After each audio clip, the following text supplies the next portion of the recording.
even now, that a developed country, but there is a tremendous commitment by the states. Don't listen to this nonsense that the state should give up the direction of the economy. It's nonsensical, and we have so many stupid leaders who think you can develop a country, that somehow you can hand over the development of your country to something called private enterprise, unregulated. Unaachia tu basi. Maneno ya kipumbavu. Nani wameacha? Who had done it? The Japanese have not done it, the British have not done it, the Germans have not done it. They will be meeting in Halifax in June. They will be meeting in Halifax. What for? To drink tea? What do you think they're going to do in Halifax? The big seven are going to meet in Halifax. To do what? To discuss how to control the economy. It's not a meeting of bankers, it's a meeting of presidents and prime ministers on the economy. And this ignorant people in Africa are being deceived, don't leave it to the private sector. Where is the private sector? Where is the private sector in Tanzania to which you are going to leave this development of the country? Where is it? It needs nothing. It needs nothing before you can have it. Is it? So you nurse it. This is what the Asian countries have done. And they go on nursing it. So the Japanese did it. Korea, tough. It's only now they are beginning to open up their market.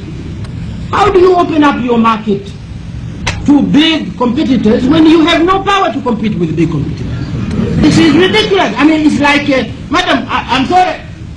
You know, in the world of boxing, in the world of boxing, there are heavyweights, middleweights,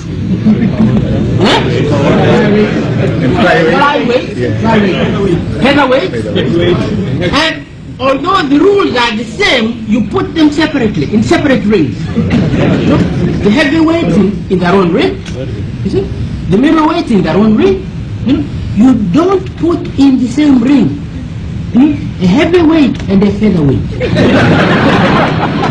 Never! How do you do that? That is murder. It can't be called freedom. But that's what the big seven are telling us to do. That Germany and Burkina Faso should get in the same ring.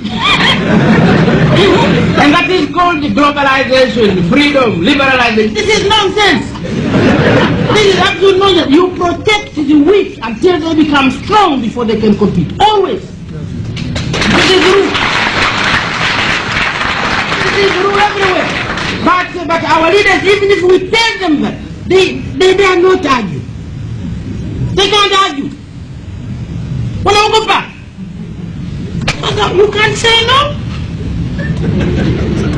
So, one, as you say, one is the weakness, our own weaknesses in internal weaknesses. And really, until we remove those internal weaknesses, we can't begin moving. But the internal weaknesses are not the only problem.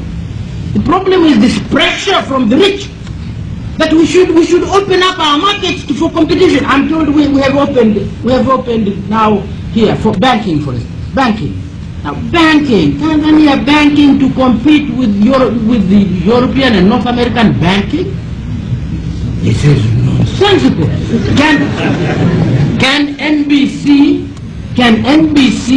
Is NBC free to open a branch in New York? NBC? Can NBC really open a branch in New York? So when you are saying, let's be treated equal, are you really saying that this equality will give NBC an opportunity to open a branch in New York? This is rubbish. Absolute rubbish. So